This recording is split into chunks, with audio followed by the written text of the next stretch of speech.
নলবাৰী ৰাসত ছুনামি, পুতলা থিয়েটাৰ, বীৰ পুৰুষসকলক সোঁৱৰণ কৰিছে। লগতে বিভিন্ন মৃন্ময়ী মূৰ্তিৰে শ্ৰীকৃষ্ণৰ প্ৰতিটো জীৱন দৰ্শন খুব সুন্দৰকৈ দাঙি ধৰা হৈছে এই নলবাৰী হৰি মন্দিৰৰ প্ৰাংগণত অনুষ্ঠিত হোৱা ৰাসত। এইবাৰ যিহেতুকে ৯১ সংখ্যক নলবাৰী ৰাস মহোৎসৱ প্ৰতি বছৰে আহোঁ মই, আৰু এয়া অকণমান কিছু দৃশ্যাৱলী আপোনালোকক দেখুৱাইছোঁ। প্ৰতিটো মৃন্ময়ী মূৰ্তিতে খুব সুন্দৰকৈ লাইটিং কৰা হৈছে। ইতিমধ্যে মই দীঘল ভিডিঅ' মই আপলোড কৰিছোঁ, আপোনালোকে চাব পাৰে পেজত গৈ। লগতে ইমান আপোনালোকে মৰম আশীৰ্বাদ কৰিছে, বহুতো অনুৰাগীক লগ পালোঁ, সঁচাকৈয়ে বহুত বেছি ভাল লাগিছে। আৰু এয়া হৰি মন্দিৰৰ প্ৰাংগণ। লগতে আকৌ আমি আগলৈকে যেতিয়া যাম ব্ৰিজখন পাৰ হৈ পেলাই, তাত খুব সুন্দৰকৈ বীৰ পুৰুষসকলকো সোঁৱৰণ কৰিছে। লগতে ঐতিহ্যময় ভাৰতবৰ্ষৰ কিছু দৃশ্যাৱলীও খুব সুন্দৰকৈ দাঙি ধৰিছে। গ্ৰন্থমেলাৰ পৰা আপোনাৰ ইণ্ডিয়া গেটলৈ সম্পূৰ্ণৰূপে ইয়াতে আলোকিত কৰিছে। আৰু এয়া বৃন্দাবন,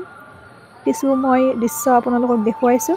যিহেতু এইটো শ্বৰ্ট ভিডিঅ' হয়, তথাপিও মই দেখুৱাবলৈ চেষ্টা কৰিছোঁ গোটেইখিনি, যিহেতুকে ইয়াতে আমাৰ কভাৰ কৰা সম্ভৱ নহয়। আৰু লগতে ইয়াতে মানুহৰ দ্বাৰা প্ৰদৰ্শিত ৰাসো মঞ্চত উপবিষ্ট কৰা হৈছে, যিসকলে চাব বিচাৰে চাব পাৰে। আৰু বিভিন্ন প্ৰতিভা যাৰ যাৰ আছে, গীত নৃত্য, সেইসমূহো খুব সুন্দৰকৈ ইয়াতে প্ৰদৰ্শন কৰি থকা হৈছে।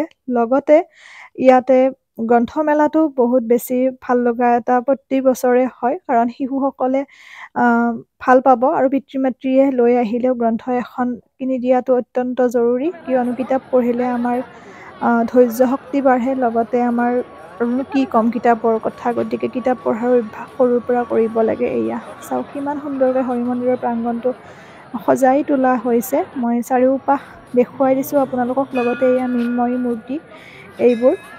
লগতে প্ৰতিটো জীৱনৰ যি পৰিক্ৰমা আছে, প্ৰতিটোৱে খুব সুন্দৰকৈ ইয়াতে দাঙি ধৰিব চেষ্টা কৰা হৈছে।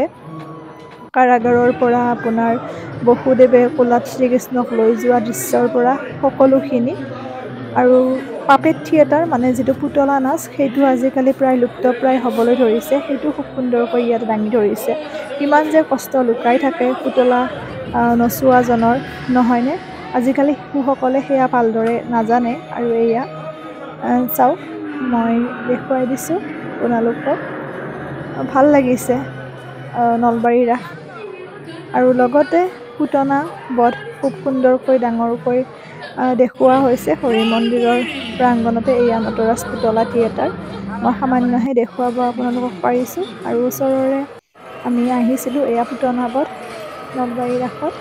আৰু লগতে এয়া হৈছে বসুদেৱে কোলাত লৈ যোৱা, এনেকৈ দৃশ্যটো খুব সুন্দৰকৈ লাইটিং কৰি সম্পূৰ্ণৰূপে দেখুওৱা হৈছে।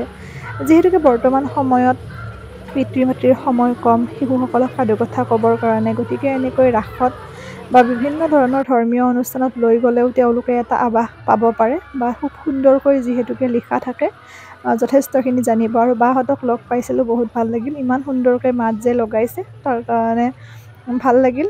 আকৌ লগ পাম সকলোকে, এদিন নহয় এদিন লগ পোৱাৰ আশা আছে।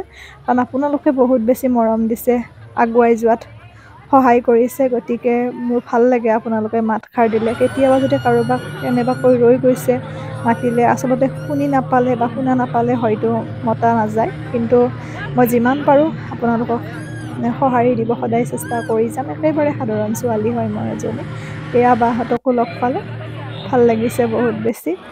আৰু লগতে ফুচকাৰ জুতি ভণ্টিহঁতে ল'লে, কেনেকৈ নোলোৱাকৈ থাকোঁ। এই দুগৰাকী বাকো লগ পাইছিলোঁ, ভাল লাগিছে আপোনালোককো লগ পাই পেলাই। মই প্ৰত্যেক যাকে লগ পাওঁ আচলতে তাকে কোৱা হয় যে মই ভিডিঅ' বনোৱা টাইপৰ একেবাৰে ছোৱালী নাছিলোঁ। তথাপিও আপোনালোকৰ মৰম আশীৰ্বাদৰ কাৰণে মই এই জগতখনত সোমাই পৰিলোঁ। ভাল লাগে, সুখী হৈ পৰোঁ। আৰু ইমান সুন্দৰকৈ এইবোৰ দেখিছেনে, বাঁহ বেতেৰে তৈয়াৰী বস্তু বনাই থৈছে, বহুত ভাল লাগিছে। আৰু নলবাৰী হাট, তাত মহিলাসকলে আত্মসহায়ক গোটৰ আধাৰত যি স্বাৱলম্বী দিশে আগবাঢ়িছে, সেয়াও শলাগ ল'বলগীয়া। আৰু যিটো ছুনামি বুলি আচলতে এইবাৰ আহিছে আপোনাৰ মানে কি বুলি কয়, এইটো চকৰি বুলিও কয় বিভিন্নজনে। গতিকে বহুত ভয়ানক, আচলতে ভয় লগাও অকণমান। সাৱধানে উঠিব যিসকলে উঠে। আৰু মোৰ দীঘল ভিডিঅ'টোত সম্পূৰ্ণৰূপে ৰাসখন দেখুওৱা হৈছে বিৱৰণসহ। আপোনালোকে যদি চোৱা নাই মোৰ পেজত চাব পাৰে, তলৰ ফালে আছে, লগতে ইউটিউব চেনেলতো চাব পাৰে। আৰু পেজটো যদি ফ'ল' কৰা নাই ফ'ল' কৰিব দেই। আৰু ইউটিউবতো ডিম্পি ডায়েৰী ইউটিউব বুলি আছোঁ, আপোনালোকে খুব সুন্দৰকৈ চাব পাৰে। চেনেলটো ছাবস্ক্ৰাইব কৰি থ'ব, নতুন নতুন ভিডিঅ' পাব।